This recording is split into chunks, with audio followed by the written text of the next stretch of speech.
Mesdames et messieurs, bonsoir. De ce vendredi 23 décembre 2022, à partir de 0 heure, débutera la campagne électorale comptant pour les élections législatives du 8 janvier 2023. Ce soir, nous allons, en prélude à ces 15 jours de campagne, nous allons revenir sur les enjeux de cette campagne électorale d'une élection qu'on annonce inclusive du fait de la participation de toutes les sensibilités politiques à cette élection législative. Et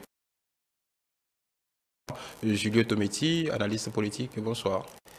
Bonsoir François David Mo, bonsoir plateau et aux téléspectateurs.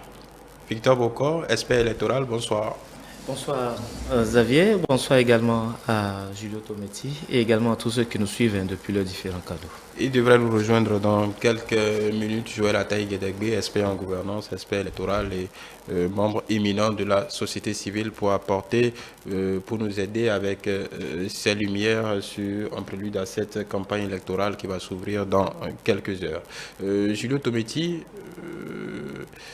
nous y sommes presque. Nous y sommes presque. Nous allons renouer avec cette période en tout cas que beaucoup attendent impatiemment. Déjà, qu'est-ce que ça vous inspire à vous? Conformément au calendrier électoral et aux tests qui régissent les élections législatives, les partis politiques en liste pour ces élections vont entamer dans quelques heures la propagande proprement dite. La propagande proprement dite, en ce sens que chacun pourra véritablement en fait livrer à l'opinion ce qu'il propose, ce qu'il entend faire pour la prochaine mandature de l'Assemblée nationale. Et ces élections, vous le disiez, on ne le dit pas qu'elle est inclusive, non, on ne le dit pas. Elle est de par elle-même, de par tout ce que nous avons pu observer. Vous l'avez dit, toutes les sensibilités sont représentées. Donc, les grégats du passé resteront donc dans le passé. Nous pourrons faire, les différents partis politiques pourront faire donc véritablement les vrais débats, d'accord, autour de l'œuvre législative et des perspectives pour le prochain Parlement. Victor Bouka. Le jeu démocratique appelle qu'à période déterminée, que des acteurs s'asseyent pour penser au renouvellement des instances dirigeantes. Et c'est justement dans ce cadre-là que la loi électorale, pour ce qui concerne la République du Bénin, dit clairement que nous devons aller aux élections législatives à cette date-là. Et si nous devons faire un petit retour en arrière, il faut juste dire en fait que c'est suite à une décision de la Cour constitutionnelle qui a fixé les uns et les autres sur la tenue des élections législatives pour 2023 dans cette période-là, pour le 8 janvier. Et donc, il va sans dire, tenant compte des 12 jours que doit durer la campagne électorale, et bien entendu, tout à l'heure à 0 heure, nous serons donc de plein pied dans la campagne électorale. C'est une période qui est accordée aux partis politiques pour les rencontres, pour les réunions électorales. Il faut entendre par là la propagande, mais également le temps qui est accordé à ces partis politiques là pour présenter leur projet de société, quitte à recueillir donc auprès de l'électorat qui, comme dans un marché, va acheter donc l'offre politique qui sera présentée par ces différents partis politiques. Nous y sommes, disons, dans quelques heures. Voilà, je rappelle que cette campagne tient du vendredi 23 décembre 2022 au 6 janvier 2023, si mes notes sont exactes. Exactement. Et pour rappeler les partis en lice et qui devront, comme vous dites, faire la propagande proprement dite, moi le Bénin, le Bloc républicain, le MPL, les démocrates, la FCBE, l'UDBN et l'UP, le Renouveau. Au-delà des messages, concrètement, qu'est-ce que vous pensez de pouvoir espérer voir de différent à ce qu'on a connu dernièrement? La dernière élection qu'on a vécue, c'est l'élection présidentielle. On peut être d'accord que ça n'a absolument rien à voir, mais qu'est-ce que vous espérez de différent par rapport à cette campagne?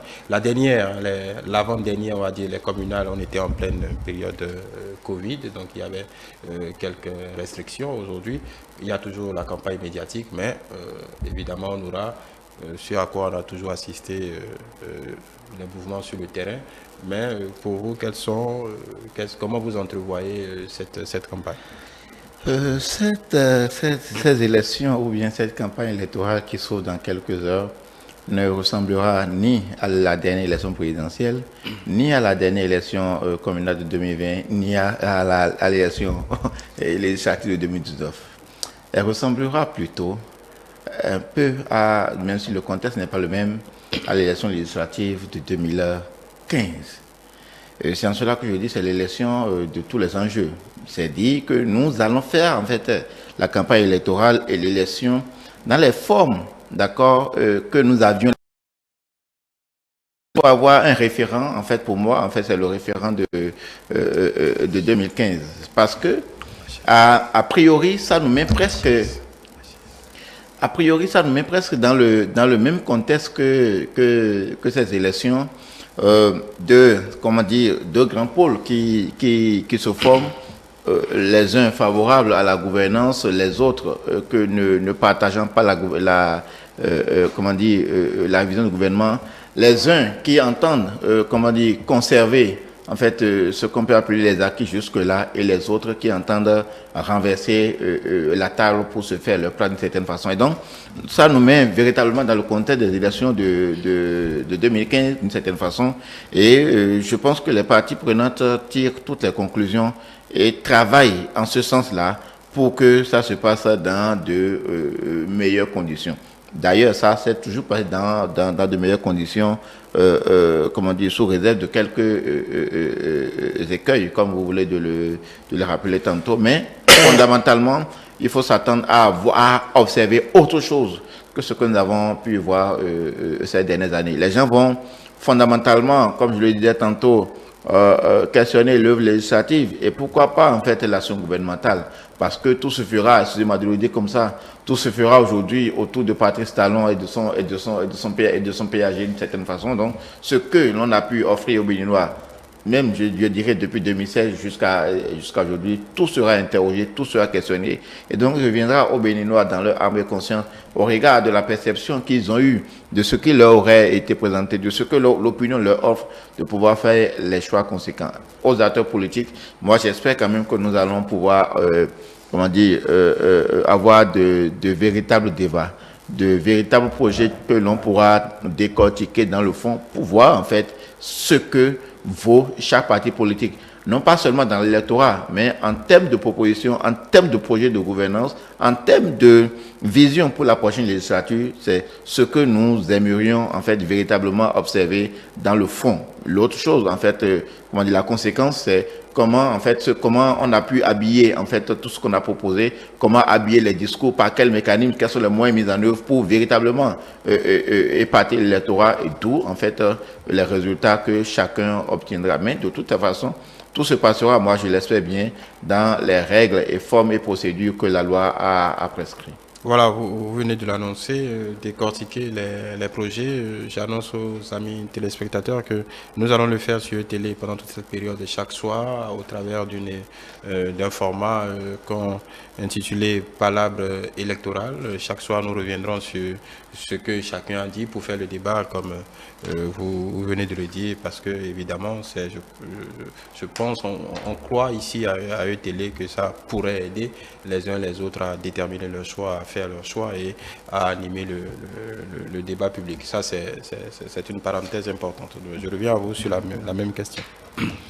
Non, il faut préciser en fait que le contexte d'abord de cette élection, elle est particulière. Particulière en ce sens que, écoutez, c'est une mandature qui prend fin au niveau de la 8e législature, qui a d'une manière ou d'une autre accompagné le chef de l'État dans la réalisation justement de ses attentes. C'est un.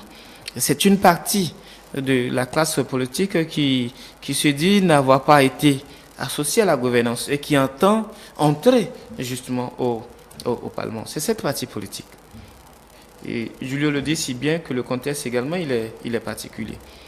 Il pourrait ressembler à 2015 sans toutefois être en 2015. Non, la spécificité de cette élection-là, c'est dit en fait qu'il y a eu une mandature qui a permis au chef de l'État d'asseoir les bases de son projet de développement, qu'il a consolidé avec 2021 qui est en cours. Il se fait qu'il y a eu des voix discordantes qui n'ont pas pu s'exprimer comme il se doit et qui estiment en fait que le moment vient où il faut aller justement à la table où se décide l'avenir du pays. Comme pour dire qu'ils ont également une contribution à y apporter. Alors, cela va nous donner de voir en fait une mouvance qui doit défendre les acquis, qui doit agir dans la consolidation de tout ce qui a été fait. Il y a l'opposé, une opposition qui voudra défaire, Julio l'a clairement rappelé, qui voudra non seulement défaire sur la base des arguments qu'elle aurait pu avancer pour s'asseoir justement à cette table-là où se décide l'avenir du pays. Je me plais souvent à dire quand viennent les élections que c'est des offres politiques. Et c'est comme un marché où chacun vient avec son produit.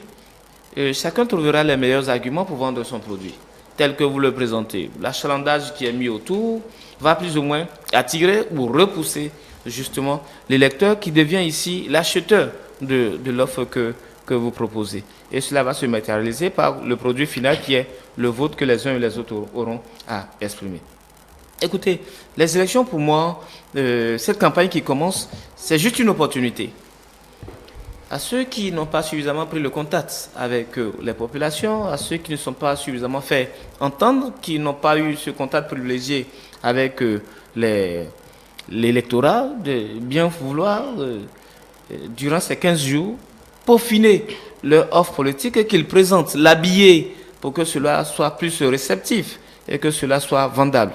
Ce n'est que ça pour la campagne électorale. C'est juste une période qui vous est donnée de faire la communication à fond sur votre produit, sur l'offre politique que vous présentez, de sorte à amener justement les électeurs à vous accorder votre choix 24 heures après.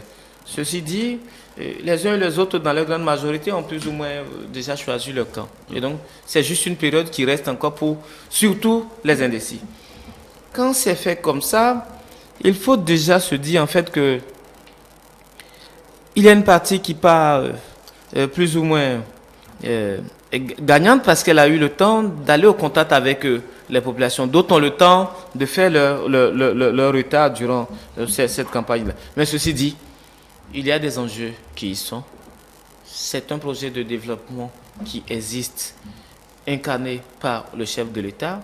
C'est une volonté incarnée par des partis politiques de l'accompagner. Et il y a forcément d'autres voix discordantes qui voudront également se faire écouter, donc être présents au niveau de l'Assemblée, de sorte à ce que, comme ces derniers pourraient le dire, que d'autres sons de cloche se fassent entendre. On est dans cette situation-là. Voilà le contexte qui est bien planté, le décor qui est bien planté, où il y a une mouvance qui doit défendre ses acquis et une autre classe qui voudra s'asseoir à la table. Julio Tometi, on a intitulé le thème à dessein une campagne, les enjeux d'une campagne électorale pour des législatives inclusives. Aujourd'hui, en 2022, pour cette campagne en prélude aux élections du 8 janvier 2023, est-ce que le facteur, comme vous l'avez évoqué tout à l'heure, d'aucuns ont pu se targuer d'avoir été exclus en 2019. Est-ce que ça fait une différence, ça va faire une différence fondamentale sur le terrain, en termes d'éléments de langage, en termes de posture sur le terrain? Qu'est-ce que vous pensez? Est-ce que vous pensez que ce paramètre bien précis, cet argument que d'aucuns ont agité depuis, en tout cas, au gré des élections successives, peut faire mouche sur le terrain? Est-ce que c'est une posture qui est encore défendable ou utilisable aujourd'hui?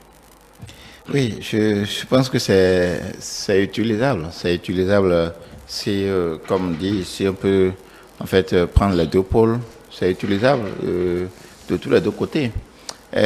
Pour ce que j'ai entendu dire déjà, les partis politiques de l'opposition diront ou le disent déjà. Nous avions été empêchés. C'est pourquoi nous n'avons pas pu nous porter devant vous pour vous proposer ce que nous avons, pour vous proposer les alternatives que nous avons relativement à la gouvernance. Et donc, nous voici maintenant, nous pouvons reprendre, comment on peut le dire, le combat où nous l'avions laissé. Nous sommes là maintenant pour véritablement être votre porte-voix pour ceux-là qui, nourrissent des réserves vis-à-vis de la gouvernance. Et bien sûr, ceux de la mouvance, ils le disent si bien que c'est le moment, en fait, que on nous a empêchés d'aller aux élections ne soit plus une offre politique. Parce que c'est devenu une offre politique pour, en fait, les partis politiques de l'opposition. Vous dites, ça là, ce débat-là va quitter désormais et nous allons pouvoir faire les vrais débats, les débats de fond. Donc, conformément à cela, il sera clair que ce débat ne peut pas ne pas avoir lieu lors de la campagne électorale. Ça va revenir. En fait, ce sera même, je peux dire, les mots introductifs que chaque camp, d'accord, avec lesquels chaque camp va essayer d'attirer l'attention, de retenir l'attention de leurs militants ou de leurs sympathisants. Donc, la question d'exclusion et donc d'exclusion par le passé et d'inclusion aujourd'hui va beaucoup peser dans cette campagne électorale par rapport aux éléments de langage que les uns et les autres auront. Seulement qu'au niveau des partis, leurs différents services de communication, leur campagne, travailleront en fait ces arguments-là pour que chacun puisse l'utiliser à bon escient en ce qui le concerne. Vous voyez les choses de la même façon? Non, vous savez, pour ces élections-là, il y a une chose qu'il faut préciser tout de suite. L'idéal mobilisateur, en fait, il change en fonction des données qu'on a en présence. Ce sur quoi une frange de l'opposition reposait pour mobiliser, pour faire sa communication politique, c'était surtout la question de l'exclusion. Mais il faut dire que depuis que la Cour constitutionnelle a rendu sa décision, vous avez pu constater qu'il y a eu un dégel et que certains partis politiques ont commencé par rechercher d'autres arguments pour se repositionner comme il se doit dans le dispositif. Parce qu'à la vérité, quand on avait utilisé la question d'exclusion et qu'on s'apprêtait à dire en fait qu'une frange de l'opposition serait exclue, et quand la Cour constitutionnelle est venue rendre sa décision, il y a tout de suite que cette pesanteur-là est tombée. Du coup, on a remis les batteries à plat, et c'est comme si tout le monde était sur le starting block, et puis on disait, bon, ok, vous attendez, d'ici là, on donne le top et chacun va courir.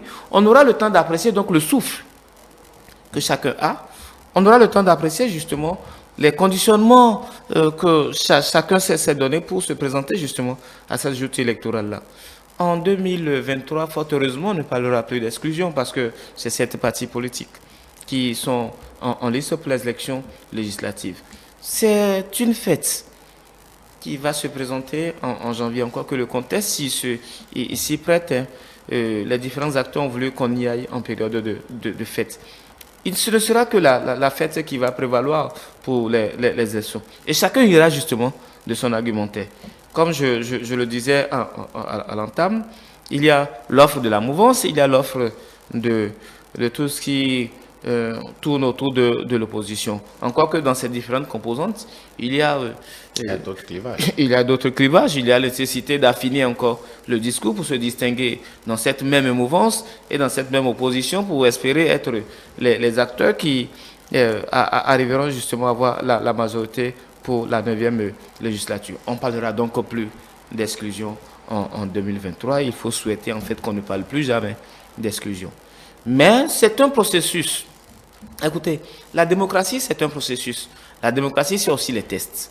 Malheureusement, s'il en vient que des partis politiques ont du mal à respecter les tests, s'il en vient que les tests doivent vous égratigner, souffrez malheureusement qu'on se retrouve dans un contexte où seuls ceux qui arrivent à respecter la loi électorale pourront aller à une élection. Et donc, on ne pourra pas de facto crier que nous sommes dans un processus d'exclusion. Voilà.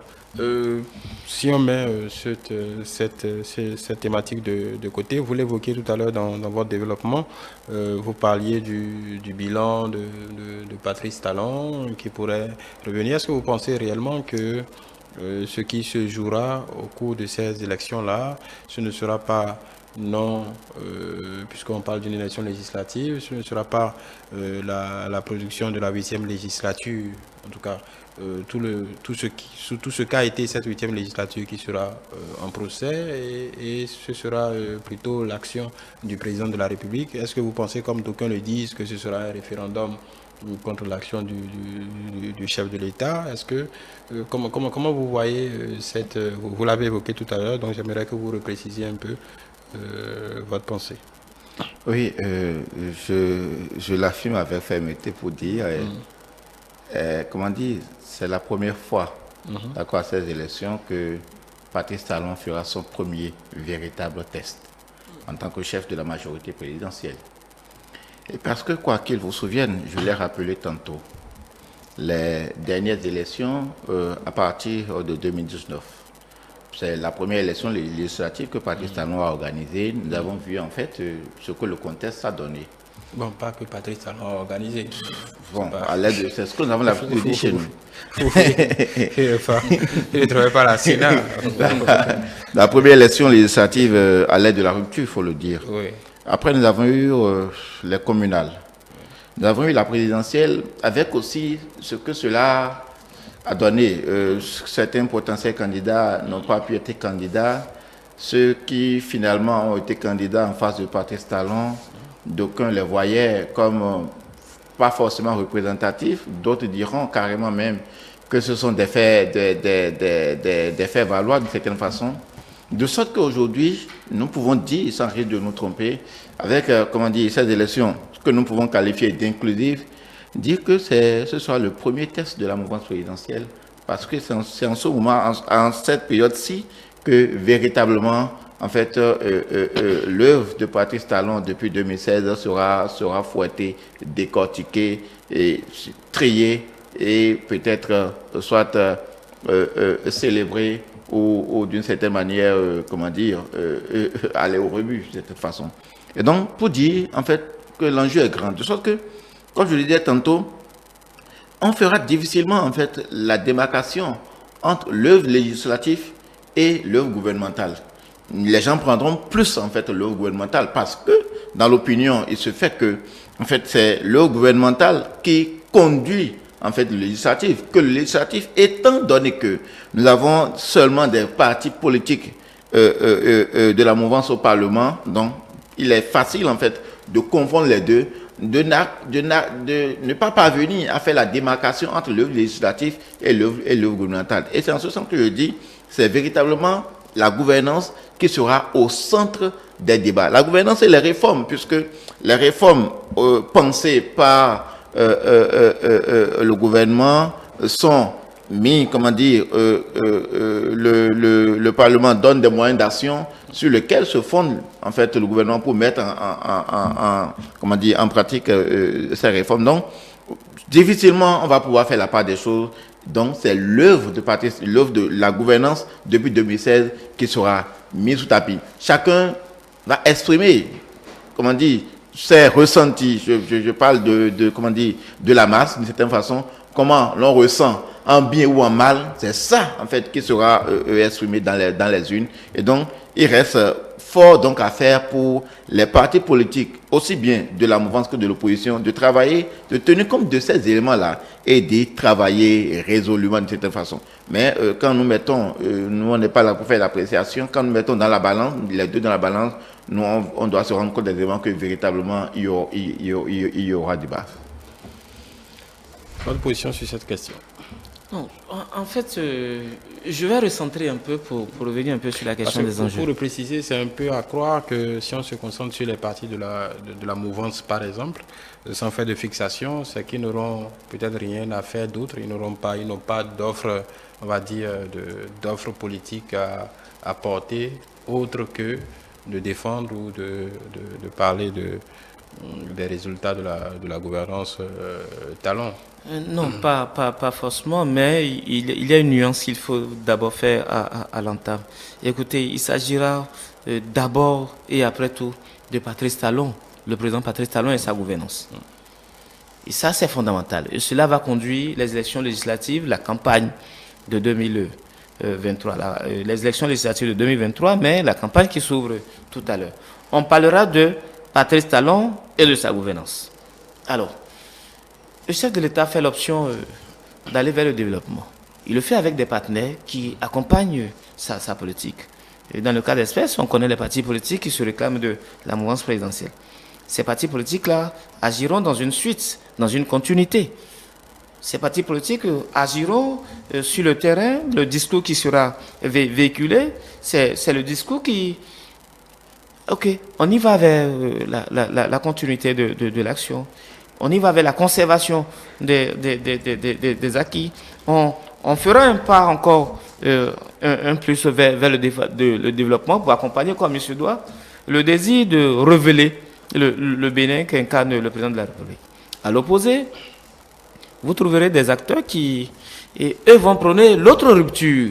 Mais cette fois-ci, ce n'est plus la rupture du chef de l'État. Ils vont prôner l'autre rupture pour dire en fait que vous nous avez conduit jusqu'à un niveau donné, nous avons vu ce que vous avez fait, nous avons vu vos options de développement, soufflez qu'on y mette soit un thème et que nous puissions proposer, nous autres, ce que nous pensons être la meilleure voie, le meilleur chemin à suivre. À défaut, justement, d'être prépondérant, d'avoir la majorité, mais que leur retour soit garanti pour qu'ils représentent cette voie-là qui crie peut-être dans le désert. Et donc, le chef de l'État sera fondamentalement au centre et son action sera au centre de ces élections de 2023. Et c'est en cela que je voudrais restructurer encore la question des enjeux. Écoutez, les enjeux, on pourrait l'appréhender sur 3 niveaux. L'un des premiers enjeux, c'est les défis liés au développement. Comment est-ce que ces différents partis politiques rentrent dans la logique de conduire le Bénin au développement au travers justement de l'offre qu'ils auront à présenter pendant ces élections législatives. L'autre défi, qu'ils vous souviennent que 2019, 2020, 2021, nous avons eu quelques couacs dans l'organisation de nos élections, à savoir qu'il y a eu quelques scènes de violence. L'autre défi, c'est de réussir à organiser des élections totalement apaisées, où chacun s'exprime comme il se doit et ce qui pourrait contribuer à agir davantage sur le taux de participation. C'est un défi majeur pour le gouvernement, mais également pour l'organe chargé de la gestion des élections, de nous conduire dans un processus émaillé par de violence et donc où on s'en sort justement avec des élections sans coup de gueule comme il se doit. C'est un défi majeur à relever. L'autre défi qui me semble également l'autre enjeu pour ces élections de 2023, c'est de rehausser le niveau de notre démocratie au travers de tout ce qui sera fait, au travers des discours qui seront prononcés, au travers de l'attitude des différents acteurs impliqués dans le processus, notamment la structure chargée de l'organisation des élections, la Cour constitutionnelle, le côté sécuritaire et les partis politiques qui doivent, dans cette dynamique-là, également avoir le discours qu'il faut pour accompagner tout ce processus-là. Voilà un peu, me semble-t-il, pour ma part, les quelques enjeux et les défis à relever pour cette campagne-là, mais qui nous conduiront justement à ces élections de 2023. Jules Tometi, jusque-là, rien sur la gestion même du Parlement, le contrôle de l'action gouvernementale. Aucune de ces thématiques, selon vous, ne sera en question dans le... J'aurais bien voulu prendre la parole pour dire quelque chose. Je suis de ceux qui pensent que, au-delà de ce que nous venons de dire, que la majorité du débat va se concentrer sur la gouvernance, d'accord, depuis 2016. Il n'y a que les partis politiques candidats à ces élections doivent travailler à s'affirmer, se démarquer, se positionner dans le cœur des électeurs. C'est-à-dire quoi? Il ne sera pas question que de dire nous sommes de la mouvance, donc tout ce qui a été fait, c'est nous qui l'avons fait, et donc nous vous proposons comment dire, une sorte de continuité. Les autres viennent pour dire non, tout ce qui a été fait, ou bien, bon, il y en a qui ont été bonnes, mais ce n'est pas, nous on vient proposer autre chose. Le débat ne doit pas être que ça. Chaque parti politique, au-delà de ces questions, doit travailler à s'affirmer. Et cette question-là, c'est comment dire, assez pertinent. Je l'ai entendu quelque part hier, brièvement. Au sein même de la mouvance, il y a, comment dire, une certaine catégorie qui dit, bon, qui ne veut pas être forcément comptable, en fait, de tous, de le législatif. Pour dire, bon, tout ce qui a été fait, c'est vrai, il y a eu de bonnes choses, mais tout n'est pas bien. Et donc, nous venons, comment dire, polir davantage ce qui a été fait. Et ceux de l'opposition diront presque la même chose. Seulement, en fait, il faut remettre, en fait, la 8e législature en débat. C'est pourquoi j'ai l'habitude de dire, on ne peut pas aller à une élection législative sans, d'accord, mettre au cœur du débat l'œuvre législative du Parlement. Qu'est-ce que le Parlement a fait dans son rôle traditionnel connu? En fait, à part la production de loi, nous savons que ce Parlement a été très prolifique en production de lois. Nous ne pouvons pas juger de la nature ou de la qualité des lois, mais ils ont été très prolifiques. Et donc, mais chaque fois qu'on dit une loi, c'est quand on pense faire quelque chose ou corriger quelque chose. Donc, c'est forcément un bien. Ça peut avoir des écueils, mais c'est toujours un pas en avant. Sur la question de le contrôle de l'action gouvernementale, j'ai écouté beaucoup d'acteurs politiques et je suis en fait d'accord sur un pan. Parce que c'est difficile, d'accord, pour des partis politiques proches de la mouvance, donc à 100%, le Parlement est constitué de partis politiques proches de la mouvance, qui ont des députés, mais à côté de ça, qui ont des ministres, d'accord. Et donc, ce sont eux qui mettent en pratique la politique gouvernementale.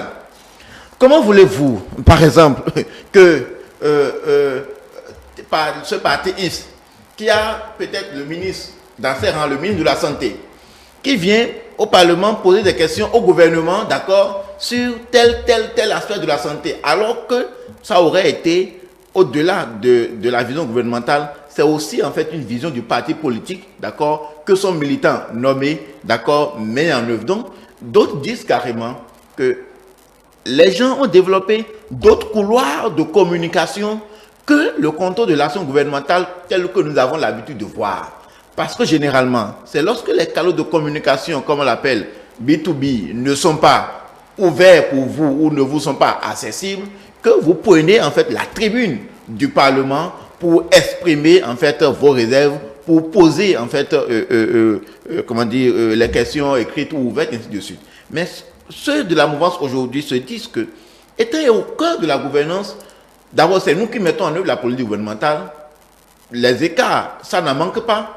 Mais nous avons des couloirs de communication qui nous permettent, d'accord, de ne pas forcément emprunter les tribunes du Parlement pour avoir des réponses sur tel ou tel aspect de la chose. Sauf que, en le faisant, c'est que l'on prive en fait le citoyen, d'accord, de la compréhension du mécanisme gouvernemental sur tel ou tel aspect de la gouvernance. Parce que, en fait, cette tribune du Parlement, au-delà de ce que ça pose, en fait, des questions sur l'actualité ou bien sur un fait, ça renseigne en même temps le citoyen. Et ça, le citoyen, en étant renseigné, suit à partir de ce moment-là, quelle sera la prochaine conduite du gouvernement par rapport à ça. Donc, le contrôle de l'action gouvernementale oriente aussi le citoyen dans la perception de l'action gouvernementale, ce qui fondamentalement, il faut le reconnaître, a manqué, et ça ne pouvait en être autrement en tenant compte de la configuration du Parlement. Non, j'ai cru entendre que ça manquait. Non, et écoutez, nous avons suivi un peu la 8e législature, nous avons pu voir des questions orales avec au sans débat adressées à des acteurs, au gouvernement qui est passé se défendre. C'est vrai qu'il n'y en a pas eu assez, qu'on aurait pu peut-être en avoir encore un peu plus.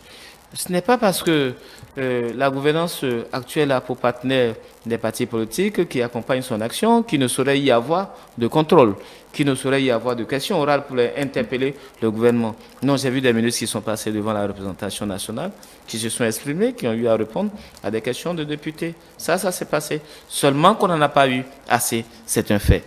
Aussi, l'autre chose qu'il faut relever, l'action gouvernementale et l'action législative ont, semble-t-il, à un moment donné, fusionné.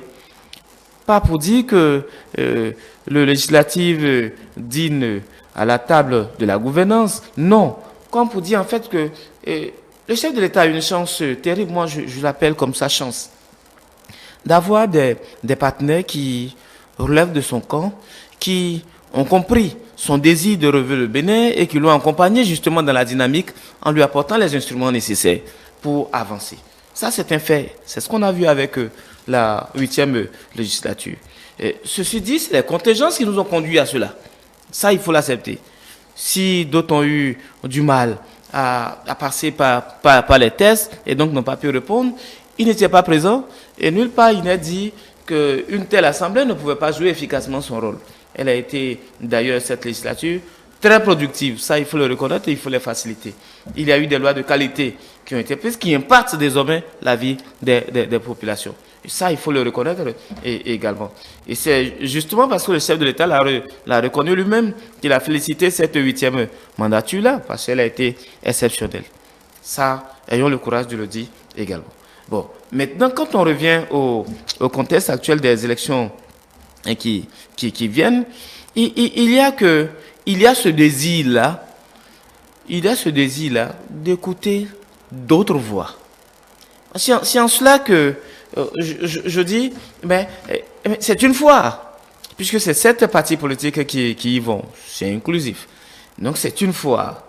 À cette fois-là, 7 partis politiques iront vendre leur offre politique, quitte à ce que le lecteur se positionne. Écoutez, si nous estimons que la gouvernance telle qu'elle nous est présentée mérite qu'il y ait d'autres acteurs qui tiennent si nous étions avec les égogous, je ne sais pas comment est-ce que ça s'appelle, ce petit bois qu'on tient pour essayer de le canaliser pour éviter qu'il déborde un tant soit peu, je n'ai pas le nom, mais si d'autres personnes estiment en fait que même si c'est une personne de l'opposition qui se retrouvait à l'Assemblée, elle aurait contribué à affiner davantage ce qui est fait au niveau de l'Assemblée. C'est en cela que je dis, l'autre enjeu, c'est la représentativité de l'opposition au niveau de l'Assemblée, la législature, la 9e législature. Mais ceci dit, voilà la période idéale qui nous est donnée. Il faudrait y aller, présenter son offre et élever la qualité du débat. Écoutez, ce que nous attendons, c'est qu'est-ce que les acteurs, les différents partis politiques nous proposent en termes de devenir du pays, en termes de gouvernance, en termes de perception, sur des sujets pointus, éminemment importants pour la République. Nous avons les défis sécuritaires à relever. Alors, quand on sait qu'il y a la menace djihadiste au nord, avec tout ce que fait le gouvernement pour y contrer justement ces différentes velléités, quelle est la réponse qu'apportent les différents partis politiques à la question sécuritaire? L'émergence du tourisme, parce qu'on fait du tourisme désormais un secteur pourvoyeur de devises, de l'attractivité avec des monuments et autres. Comment est-ce que ces partis politiques-là se positionnent dans cette volonté, cette ambition-là du Bénin de se relever davantage et d'être présent sur la scène touristique? Comment est-ce que les partis politiques amènent le Béninois lambda justement à adhérer à sa vision des choses et à l'accompagner, de sorte à aller matérialiser cela dans les urnes en votant pour tel parti politique ou tel parti politique? C'est dans la qualité du débat.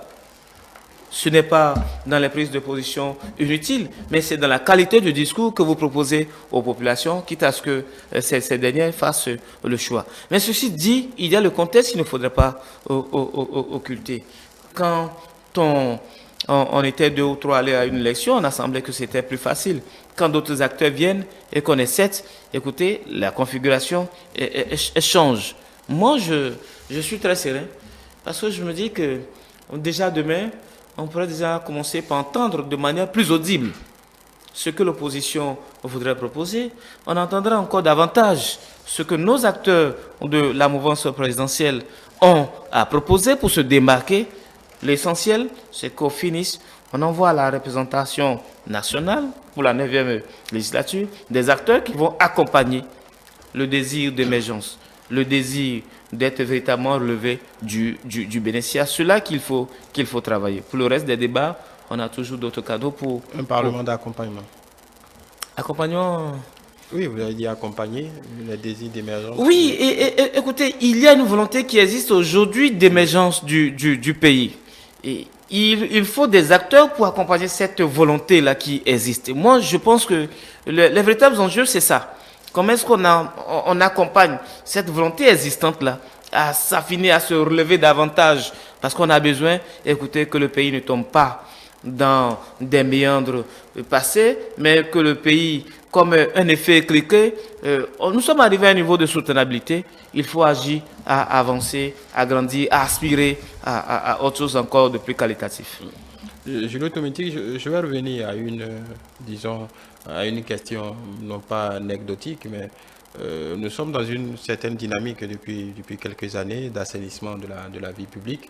Est-ce que vous pensez à la lumière, même si les campagnes ne sont pas les mêmes, est-ce que vous pensez qu'il y aura résurgence de ces vieilles méthodes de campagne, je veux dire la profusion d'espèces sonnantes et trébuchantes, ou du moins avec les nouveaux venus, en tout cas ceux qui seront en lice en plus des deux autres partis de la mouvance présidentielle, on assistera comme ces dernières années à une certaine, disons, une certaine tenue, pour le dire, dans la profusion de moyens. On ira à l'essentiel, on n'assistera pas comme avant, tout azimut. C'est ce qu'on appelait achat de conscience, déperdition d'argent, de moyens, ainsi de suite. Comment vous entrevoyez de ce côté-là de la campagne? Parce que manifestement, on a pu dire que précédemment, par rapport au taux, au-delà du contexte, par rapport au taux de participation, que voilà, parce que certaines couches de la population n'ayant plus droit au tôle, aux 5 000, aux 10 000, aux t-shirts, ainsi de suite, n'y ont pas vu leur intérêt. Est-ce que vous pensez que ces quelques années ont permis d'assainir cette façon de voir les choses, ou on retombera dedans? Oui, ces quelques années ont permis d'assainir les choses. On sera toujours dedans, mais dans une moindre proportion, parce que je pense que beaucoup de choses se font pour que en fait ces écarts-là soient corrigés. Au-delà de ça, je pense, comme en nous comparant un peu aux pays occidentaux, la France, nous avons eu un cas, en fait, que moi j'appelle cas d'école ici. On a fait un procès pour un candidat qui, pour dépassement de frais de campagne électorale, d'accord, qui a abouti même jusqu'à une condamnation d'une certaine façon. Ça veut dire quoi? Ça veut dire les acteurs politiques aujourd'hui engagés dans cette élection doivent avoir de ces référents, doivent avoir de ces repères pour rester en fait dans la droite ligne. Surtout qu'aujourd'hui, nous avons une Cour des comptes qui entend, d'accord, s'affirmer, qui entend montrer en fait toute sa pertinence. Ça veut dire qu'à partir de ce moment-là, on ne peut plus se comporter comme on a l'habitude de se comporter comme par le passé. Cette question d'intéressement des populations. J'ai suivi une analogie la dernière fois, je vous raconte un peu, avec un acteur politique qui disait, mais bon, qu'est-ce que l'on reproche lorsqu'on intéresse en fait les militants ou les populations? Vous ne pouvez pas convier quelqu'un à une réunion ou à une séance sans lui donner à boire. Il dit, mais lorsque pour les différents séminaires ou communications, vous conviez des gens, à la fin, il y a une collation. Mais c'est cette collation-là qui se transforme, soit en billets, soit en don en nature. Et donc, chacun repart avec quelque chose, parce qu'on ne pouvait pas préparer, on ne pouvait pas prendre service traiteur. Donc, on transforme ça en autre chose. Alors que dans tout ce que nous faisons, on doit avoir de la mesure. Et cette mesure-là, c'est ce que prescrit en fait le code électoral à partir de son titre 4 du livre premier, qui dit expressément que ces actes-là sont constitutifs d'infraction. Et nous l'aurions vu, peut-être comme on le dit, les élections ne se ressemblent pas, les deux dernières élections, on l'a vu un peu. Et on a justifié en fait le taux, comme vous venez de le dire, le taux de participation, par le fait que les gens n'y ont pas été intéressés, pour deux raisons. Moi, je trouve deux raisons fondamentales. La première raison, c'est que toutes les tendances ne sont pas représentées. Les gens ont tendance que tout était pipé. Je ne pense pas que fondamentalement les populations soient si portées en fait vers l'argent pour aller voter. Quand vous les questionnez, ce n'est pas fondamentalement l'argent, mais c'est d'autres raisons de cette façon. Il faut qu'ils sentent en fait la motivation. Et cette motivation, je considère toujours que c'est en fait une insulte aux populations parce qu'en fait, ce sont les acteurs politiques qui ont en fait engendré la pratique. Les populations ont pris et donc ce sont les mêmes acteurs qui vont travailler de cette façon à communiquer, à sensibiliser pour réduire en fait, non pas, ce n'est pas sûr qu'on puisse l'annihiler complètement, mais pour réduire en fait comment dire, ce que moi j'appelle carrément en fait ces infractions en matière électorale, aussi bien prévues par le code électoral, que par le code pénal. Donc, il faut en fait donc renvoyer en fait les partis politiques et leurs militants aux bonnes pratiques. Et en fait, les populations résolument vont prendre le train. En fait, comme on le dit généralement, je suis leur chef, je suis leur leader, donc je les suis. Donc, les populations ne suivent que en fait, les hommes que leur donnent les acteurs politiques. Donc, tout le monde aura à travailler et nous serons peut-être tous aussi gardiens que surveillants par rapport à cela. Non, vous savez, l'argent va exister dans la campagne électorale. L'argent va toujours exister dans les élections, mais l'argent ne constituera plus autant l'élément déterminant qui motive ou qui conditionne le vote des électeurs. Vous aurez dû constater que depuis un certain temps, la chose elle change. Les populations appréhendent au vu des élections les enjeux et savent faire le meilleur choix. Il faut souhaiter simplement que les partis politiques travaillent à sensibiliser davantage leurs militants. Et écoutez, demain s'ouvre la campagne, mais il faut déjà dire que, et je l'ai dit à l'entame, nous avons moins d'indécis. Les différents partis politiques ont travaillé à asseoir des bases, ont travaillé à s'assurer une certaine visibilité, et ces partis politiques-là, c'est juste des correctifs qu'il faut apporter quand vient justement la période de campagne. À tort ou à raison, nous parlons d'une pré-campagne, mais pour ceux qui savent, c'est une campagne déguisée. Et il y a un penseur qui disait, écoutez, quand commence la campagne, est-ce depuis l'intention d'être candidat, depuis le dépôt de dossier de candidature, ou depuis les actions que je mène en tant qu'acteur politique, est-ce que ma campagne n'a pas commencé déjà depuis là? Comme pour dire que la période de la campagne, elle peut être grande. C'est sûrement dans sa volonté de permettre aux différents acteurs de se donner un point de départ pour éviter que ceux qui ont plus de moyens en arrivent à étouffer les plus faibles, que justement une période nous est dédiée pour aller au contact des populations, pour vendre notre offre politique et pour agir justement à présenter davantage notre projet de société et faire la grande communication que nous appelons propagande autour de notre parti politique pour présenter notre offre comme étant la meilleure, sinon la vérité. La campagne, la vraie, elle a déjà eu lieu. Et cela, au regard du capital sympathie que les candidats ont ou que les partis politiques ont avec les populations, cela va se répertorier justement dans les urnes. Justement, je reste avec vous. Vous avez évoqué un aspect important. Est-ce qu'en réalité, on n'était pas en campagne depuis un moment? Est-ce que ça pose la problématique du redimensionnement de cette période ou d'un peut-être, on va dire, un laisser-faire que les législateurs doivent pouvoir admettre, parce que si vous regardez un peu, si on revient un peu sur tout ce qui a été fait ces 3 dernières semaines, voilà, des dons par-ci, des rencontres par-là, des matchs, des rencontres sportives par ici, des dons faits aux orphelins.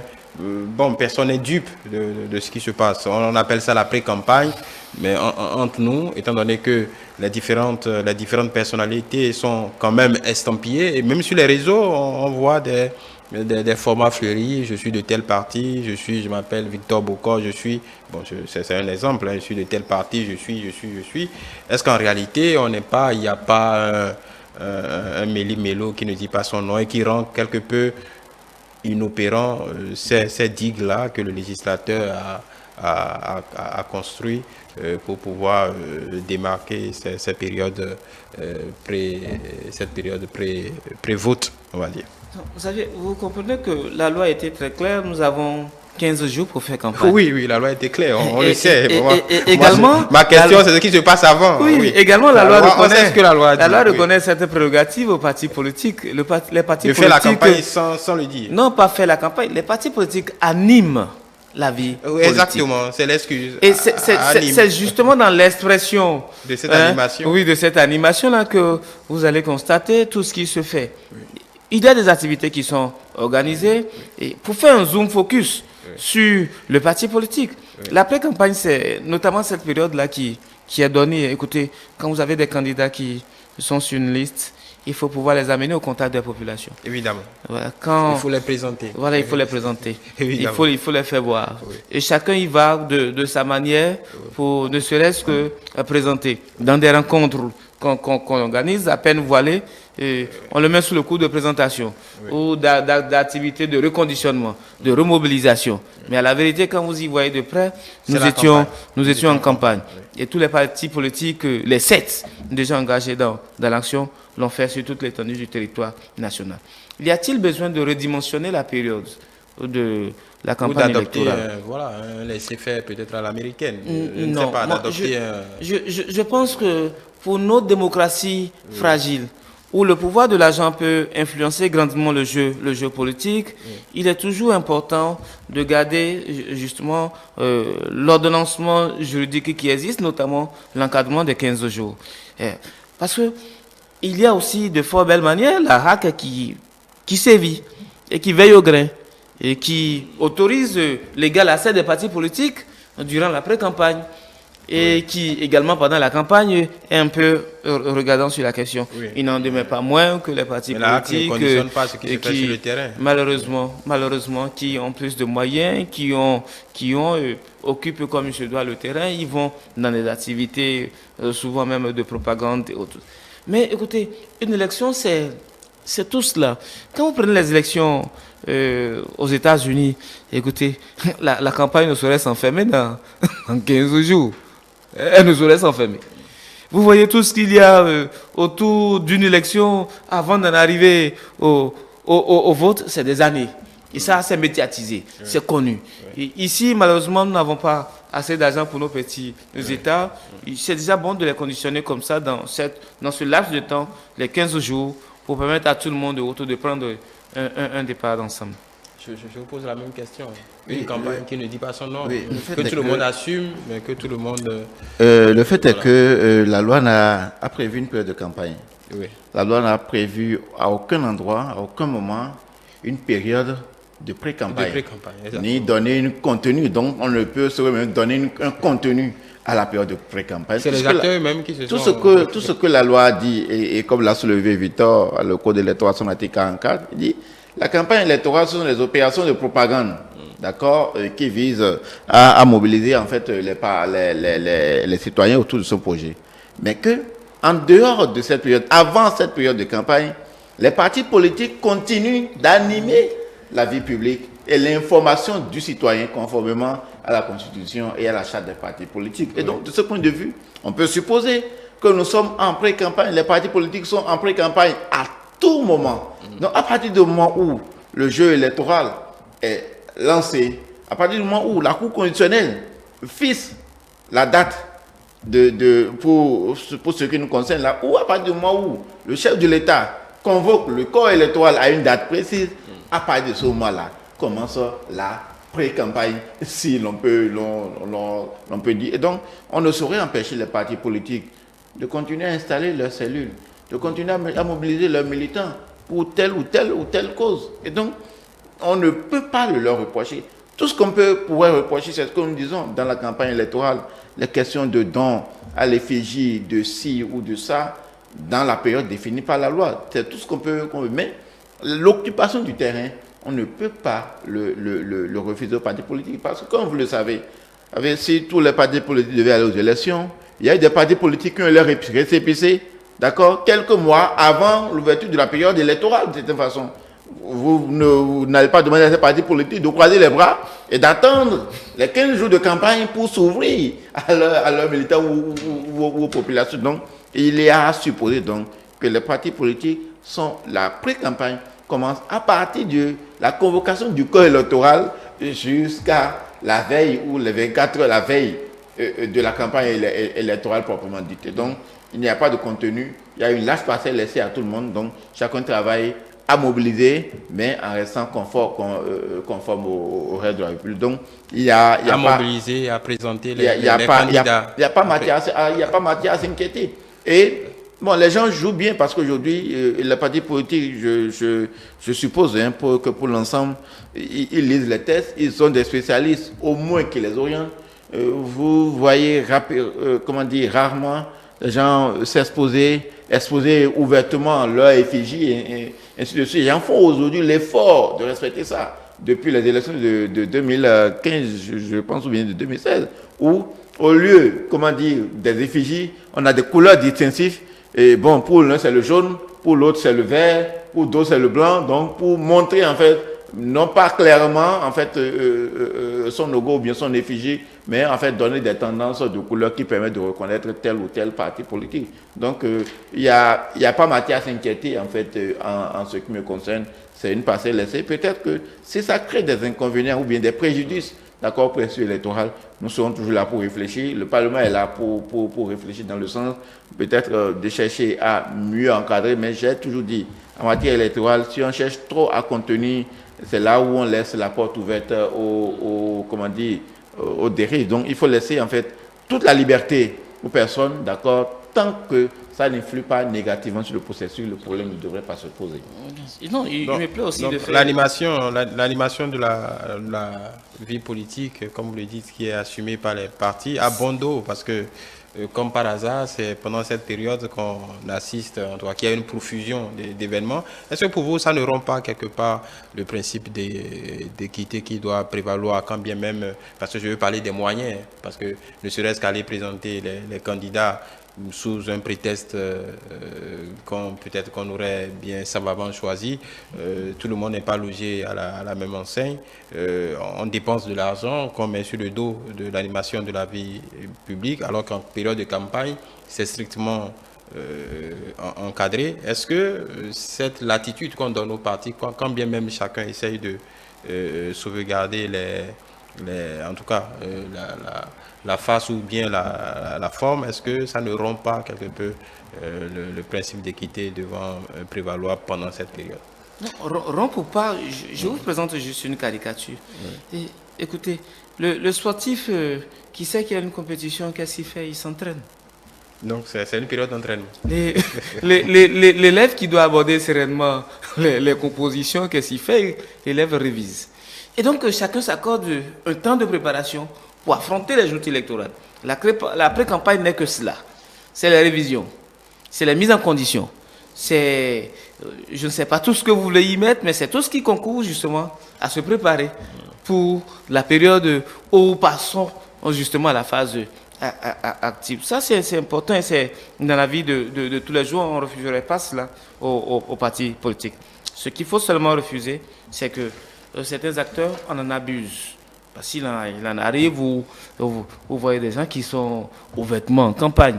Il faut avoir le courage de le dire que vous êtes en campagne. Et il faut avoir le courage que les institutions qui doivent les interpeller puissent les interpeller. Écoutez, il n'est pas pendant la pré-campagne qu'on appelle à voter X ou à voter Y. Ça ne se dit pas. Mais on a pu voir des acteurs appelés à voter. Malheureusement, nous avons un petit souci avec nos tests. Et il faut davantage amener les populations, amener même les acteurs politiques à comprendre la dynamique des tests. Julien soulignait un aspect tout à l'heure. S'il en vient, alors les députés joueront leur rôle. Écoutez, le cycle électoral, il est conçu dans ce sens-là. Nous avons la période de préélectorale, nous avons la période électorale, nous avons la période post-électorale. Dans la période post-électorale, après avoir fait tout le circuit, on en vient à réfléchir pour voir est-ce que notre système il est adapté, s'il n'y a pas de quoi qu'il faut corriger. C'est en cela que vous verrez dans la période de post-électorale, généralement les organes chargés de gestion des élections dans le cas d'espèce du Bénin, c'est la Sénat, organiser des séminaires d'évaluation du processus. Vous verrez des organisations non gouvernementales s'asseoir, réfléchir sur le processus, de sorte à apporter des correctifs. Et chacun apportera justement sa vision des choses, tout cela est évalué, et cela peut faire l'objet d'une proposition de loi qui atterrit sur la table de l'Assemblée nationale, parce qu'il reviendra encore à l'Assemblée nationale de nous aider à améliorer, à affiner justement nos procédures en votant les lois. Mais ceci dit, l'après-campagne, c'est pour nous, c'est le conditionnement nécessaire pour les acteurs politiques, pour les partis politiques qui vont à une élection, quitte à se mettre un peu en jambe pour aborder sereinement justement la période qui les a dédiée pour la campagne. Cette caricature footballistique vous convient? Non, ça ne nous convient pas. Ça ne nous convient pas. En fait, la question qui se pose, c'est la question notamment de moyens. En fait, en cherchant, je parlais d'équité. En cherchant à établir l'équité, parce qu'on se dit, si tout le monde doit se mettre dans cette tendance-là, au même rythme, il y en a qui seront vite asphyxiés. Les crayons d'être asphyxiés vont manquer de faire cette phase-là. Ça veut dire que les autres auront, d'une manière ou d'une autre, un avantage. Mais c'est une question de moyens propres à chaque parti politique, puisque en vérité, les partis politiques n'ont pas, les mêmes moyens d'une certaine façon. Et la loi aussi, d'une certaine manière, notre législation, d'une certaine manière, a déjà clarifié la chose en tenant compte de cette catégorisation des partis politiques éligibles, par exemple, au financement des partis politiques. C'est vrai que ça pose une question d'équité, mais on ne peut pas toujours chercher à établir une certaine équité au sein des partis politiques. Chacun y va avec ses moyens, chacun y va au gré de ce qu'il pense comme meilleur mécanisme d'atteinte de ces objectifs. Ce que moi je vois plutôt, c'est que, en fait, lorsqu'on parle de campagne électorale, il n'y a pas de contenu, d'accord, qui soit expressément donné à la notion de campagne électorale telle que définie à l'article 44, par exemple, qui dit toutes les opérations de propagande, d'accord, de communication ayant pour trait à amener le parti et les citoyens à adhérer à leur vision. De sorte que, bon, quand on définit la campagne comme ça, ça veut dire que nous sommes, d'accord, en tout moment en campagne électorale. Parce que quoi, tout ce qui manque, ce sont les réunions publiques. Tout ce qui manque, en fait, pour dire la période que nous sommes en train de traverser et qui est en train de s'achever, tout ce qui manque, ce sont les réunions publiques et les fanfares que nous voyons dans les rues, avec les chapeaux, les t-shirts. Rien l'interdit en période normale pour toute raison. Peut-être que c'est l'appel au vote, l'appel qui c'est fondamentalement cela. Il n'y a que, en fait, ça peut être pénible pour certains partis politiques, mais il n'est pas du ressort, d'accord, du législateur à chercher à rétablir un certain équilibre entre les partis politiques en termes de moyens d'accès à leurs objectifs. Donc, chacun y va de ses moyens, tant que ça ne préjudicie pas aux lois et règlements. Le problème ne devrait normalement pas se proposer. Mais seulement, quand on y pense bien, il y a à véritablement donner du contenu aux différentes périodes pour éviter les écarts ou bien que on ne confonde quelque peu tout. Voilà. Sur la question, je crois très rapidement. Non, l'article 44 est suffisamment clair, M. Julio. Écoutez, c'est une période qui vous est réservée pour la propagande. Tout le monde sait ce qu'on y met dans la propagande. Non, tout le monde ne sait pas qu'est-ce qu'on y met dans la propagande. Qu'est-ce qu'on fait actuellement? Écoutez, alors, il n'y a qu'à retourner vers les partis politiques pour comprendre ce qu'on y met dans la propagande. Écoutez, c'est la période qui vous est dédiée pour vendre davantage votre projet de société. Au cours de cette période-là, un certain nombre d'activités, il revient aux partis politiques pour bonifier leur offre, pour achalander leur offre, pour la présenter sous la meilleure forme, trouver les meilleures activités de contact, de proximité avec la population. Parce qu'en définitive, c'est quoi? C'est comme si nous sommes dans un système de marketing. J'ai un produit à vendre, vous avez pratiquement le même produit à vendre, mais tout dépend de l'habillage, du conditionnement dans lequel je vous le mets, de sorte à ce que vous prenez mon produit plutôt que l'autre. Donc comment est-ce que je m'arrange pour que vous choisissez le parti politique que je suis plutôt que l'autre parti politique? Tout est dans la présentation de l'offre politique que je vous fais. C'est en cela que les partis politiques iront. En termes de communication, c'est vrai que la HAC leur donne l'égalité d'accès. Les temps d'antenne sont bien définis, où chacun a son tour de passage durant cette période-là. C'est un. Mais vous avez la possibilité de faire vos flyers, d'occuper les affiches, d'afficher de manière sauvage, même si dans un délai raisonnable. Pas sauvage. Puisque il y a l'affichage sauvage. C'est l'affichage qui se fait en dehors des... Il y a une stratégie de campagne. Oui, qui se fait en dehors des panneaux dédiés, parce que tout le monde n'a pas la possibilité d'aller vers ces panneaux-là. Encore que, même quand on a la possibilité, il se fait que quelqu'un peut vous passer son pan de mur, vous pouvez venir coller une ou deux affiches. Oui, bon. Alors c'est cette période-là qui est dédiée, où vous faites toutes sortes d'activités, des activités légales bien sûr, pour ne serait-ce que présenter votre offre et impacter davantage le maximum des électeurs, de sorte que 24 heures après, quand finit justement la campagne, que ceux-là puissent aller choisir votre parti politique et que cela se matérialise dans... Et que les murs puissent être nettoyés après. Les murs doivent être nettoyés quand finit la campagne. Il y a un détail à ajouter par rapport à la période de pré-campagne, c'est que, comme on le dit en marketing, des fois c'est le moment de préparer la campagne. Parce qu'en fait, ces rapprochements que l'on fait permettent d'une certaine manière d'avoir des retours d'informations qui permettent en fait de mieux peaufiner en fait les messages, de mieux peaufiner les stratégies de communication ou de campagne, en tenant compte de la diversité des zones ou bien des personnes ou bien des catégories socio-professionnelles. Donc, on peut dire aussi en même temps en cela que c'est un moyen de recueil d'informations assez pertinent pour les partis politiques. Donc, on ne saurait leur priver de cela, encore que parce que la loi l'a dit, au-delà de cette campagne, les partis politiques animent la vie politique participent à l'information et à la sensibilisation des citoyens. Et dans ce cadre-là, on peut tout y mettre. On peut tout y mettre. Peut-être c'est là le problème. On peut tout y mettre, mais bon, passons. Dernier point de cette émission, c'est sur on va dire, l'hymne national particulier qu'on chante à ces occasions-là, c'est la sauvegarde de la paix.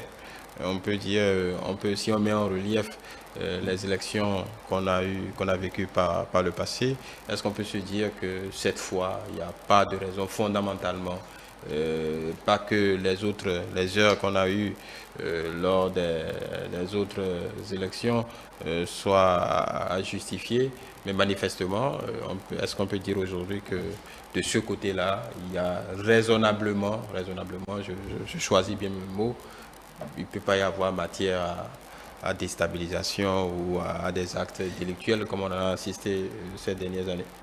Non, je voudrais juste vous demander, peut-être en matière religieuse ou spirituelle, que lorsque vous êtes dans vos meilleurs moments ou bien dans vos euphories, vous ne priez pas?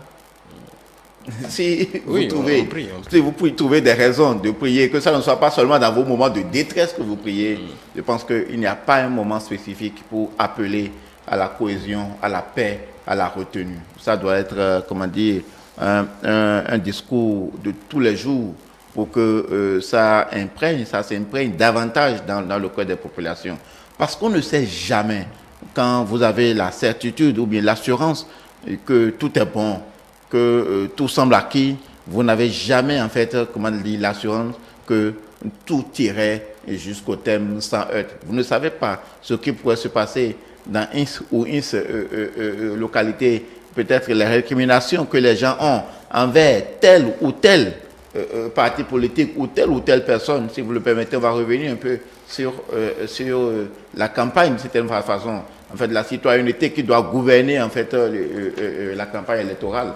L'accès que, par exemple, comme les partis politiques ont un accès équitable aux médias, de la même façon, les partis politiques et les acteurs ont un accès équitable à toutes les localités, d'accord, sur le territoire national. Mais dans les faits, cela ne est généralement pas le cas. Donc, il faut toujours travailler, il faut toujours continuer à sensibiliser, à appeler à la paix. Je pense que ce n'est jamais trop dire ou trop faire de continuer à appeler à la paix, quand bien même tout semble déjà être acquis. La paix n'est jamais un acquis, c'est une quête perpétuelle. Vous savez qu'en période électorale, il y a qu'il arrive, qu'on le veuille ou pas, des envolées en termes de prise de parole qui fusent, qui blessent. Il y a que un seul comportement d'un acteur peut amener à des soulèvements. Et cela, vous faites bien de chuter sur la question de la paix avant qu'on ne parte d'ici. Écoutez, tous les acteurs sont interpellés. Les acteurs impliqués dans le processus électoral, les populations, les organisations de la société civile, les partis politiques eux-mêmes, l'organisation chargée des élections et même le gouvernement. Écoutez, il suffit juste qu'à un poste de vote, qu'on démarre en retard. Cela pourrait être la cause de tout ce que nous pouvons avoir comme violence. Oui, bon, pas en campagne. Non, pas. Mais, bon, ça c'est en fait pas pendant la campagne. Oui. Quand nous sommes dans la période de campagne, c'est généralement, écoutez, les envolées en termes de déclaration. Quand un parti politique. Non, pas que ça. Non, c'est une facette. Il y a des gens qui se croient mettre de tel territoire pour dire vous êtes qui pour venir faire campagne. Vous ne venez pas faire campagne. Mais nous en sommes là. Voilà. Nous en sommes là, malheureusement. C'est pourquoi je parle en termes d'envolée. Écoutez, la loi autorise les partis politiques en lice à faire campagne dans les circonscriptions. Si vous êtes en liste, vous avez l'obligation de faire campagne. Vous n'avez pas l'obligation, mais il vous est donné la latitude de faire campagne. Et personne ne devait vous empêcher de venir faire campagne. Et ça, c'est important. Et donc, permettez à tous les autres partis politiques d'exister dans votre localité, dans votre milieu. Laissez la libre expression. Si vous faites votre meeting à côté, évitez que votre sonorisation ne couvre, ne perturbe le meeting du parti B à côté. C'est source de frustration. Et rapidement, les chaises s'envolent. Non, ce qu'il faut souhaiter, il faut interpeller comme il se doit les différents candidats ou les différents partis politiques à sensibiliser davantage les militants sur des comportements vertueux durant cette période-là.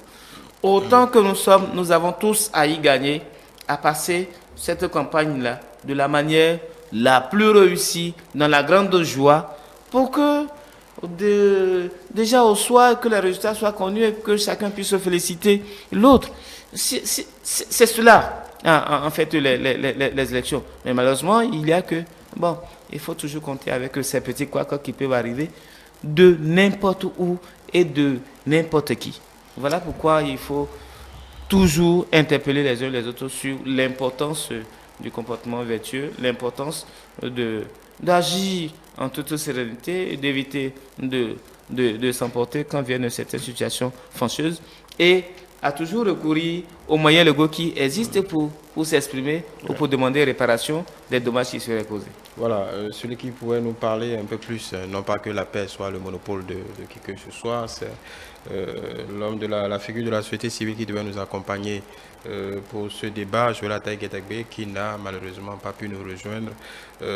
La faute a un problème, on va dire, à un écueil dont il n'a pas pu se départir. Ce n'est que rendez-vous pris pour un autre plateau. Tant il nous est fidèle, il n'a jamais rechigné à quelque heure que ce soit de venir faire débat avec nous. Je vais vous laisser peut-être des mots pour Julio Tometti pour sortir de ce débat. Un mot de fin ou... Oui, c'est la campagne. Quelque chose qui vous tient à cœur. Oui, c'est la campagne électorale qui s'ouvre. Moi, je suis accroché avant tout aux thèses que j'aime rappeler souvent, puisque en cette matière, c'est notre Bible. Je voudrais rappeler à l'opinion l'article 58, l'article 50 du Code électoral, notamment en son alinéa 2, qui dit « Nul n'a le droit d'empêcher de faire campagne ou d'intimider de quelque manière que ce soit un candidat ou un groupe de candidats faisant campagne dans le respect des dispositions du présent code sur le territoire de sa circonscription électorale. » En fait, pour moi, en matière, en période électorale, tout est là. Nul n'a le droit d'empêcher un candidat, que ce soit les propagandes, que ce soit les affichages, que ce soit tous les mécanismes que les candidats trouveront pour aller au contact des citoyens, tout le monde doit pouvoir avoir la liberté d'aller où il veut pour vendre son projet. Nul n'a le droit d'empêcher qui que ce soit de faire campagne en cette période telle que le prescrivent les lois. Donc, c'est cela que je voudrais appeler en fait les différents partis politiques. Ce travail d'information et de sensibilisation de leurs militants et des différents groupes de campagne, que cela rentre véritablement dans le comportement. Parce qu'en vérité, c'est ça qui fait que nous obtenons ce que nous appelons généralement la fête électorale. Que vous voyez les fanfares d'un parti X et d'un parti Y se croiser à un carrefour, rire aux éclats et que chacun continue son chemin. On se donne même des affiches de cette manière pour tenter de provoquer, non pas dans le sens négatif du thème, mais en fait en restant dans cette collaboration citoyenne et ça continue. Non, c'est ce que nous avons envie de voir, que ce soit bien dans les zones urbaines que dans les zones rurales. Informer, sensibiliser véritablement les groupes de campagne et les citoyens à cela. Voilà, en parlant de liberté d'action, pas de restrictions pendant cette période, rassurez-moi, on en parlait tout à l'heure, affichage sauvage, un citoyen a encore le droit de vous refuser d'afficher de mettre vos affiches. Non, pas sur pas de son mur, sur son mur. On est d'accord, parce que bon, cette loi ne couvre pas cette partie. Ça, c'était pour la bouteille. Oui, toujours dans la même logique. Rappelez également que la campagne électorale se déroule de 7h à 23h. Généralement, 7h. Cela, ce temps-là nous échappe. On a comme l'impression que dès que c'est lancé, c'est sans interruption. 24 heures sur 24. 24 heures sur 24. Non, la campagne elle se déroule de 7h à 23h. Il faut permettre à d'autres de bien dormir. Est-ce que la loi sur le bruit nous protège, offre quelques restrictions pendant il est clairement dit c'est conformément aux lois de la République. Donc faites campagne conformément aux lois de la République. Puisque je pense qu'il y a en fait de ces exceptions-là, puisque en cette période, toute autre manifestation culturelle est interdite, donc priorité est donnée à la campagne électorale. Et donc, il faut faire une petite nuance. Toutes les manifestations à caractère culturel ne sont pas interdites. Elles sont interdites celles qui pourraient perturber. Ah oui. Et relisez encore. Vous verrez bien. Non, la loi n'a jamais fait. La loi dit les manifestations et rassemblements. Voilà. Dit toutes les manifestations culturelles ou événements publics ou toute autre manifestation de nature à perturber le bon déroulement de la campagne électorale sont interdits pendant la période allant de l'ouverture officielle de la campagne électorale au jour du vote, sous peine des sanctions. C'est juste la nuance que je voulais. Les acteurs culturels peuvent toujours organiser leurs manifestations, leurs activités, à condition que, oui. Quand les citoyens sont mobilisés pour un concert, alors que... Oui, mais tous les citoyens ne sont pas tenus d'écouter tel ou tel réclame. Alors, je vais juste terminer pour dire, écoutez, durant cette période-là, faisons l'effort de semer le fair play, de sorte à récolter davantage de paix pour le pays, pour nous-mêmes et autres. C'est important pour nous. On sort d'ailleurs d'une Coupe du Monde, puisse cette Coupe du Monde nous inspirer en parlant de fair play. Merci beaucoup Victor Bokor. Je rappelle que vous êtes expert électoral. Julio Tometti, je rappelle que vous êtes analyste politique. Je le disais il y a quelques minutes, Joël Ataï-Gedegbe, expert en gouvernance, n'a pas pu nous rejoindre. La faute à un problème personnel. Nous reviendrons certainement dans d'autres formats au cours de cette période avec lui et d'autres experts pour décrypter au jour le jour cette campagne qui va démarrer dans quelques heures. Je vous le rappelais, une nouvelle émission dans la soirée. Les heures vous seront précisées certainement. Palabre électorale ce format nous permettra de revenir sur tout ce qui au quotidien, de faire le point des échanges, en tout cas de ce qui se sera produit au jour le jour. Je vous rappelle également que la campagne médiatique débute demain sur nos antennes. Vous pouvez être au diapason de cette campagne également à partir de 6h30 pour la matinée, 6h30 à 7h40 et à la mi-journée, 13h30 à 14h40.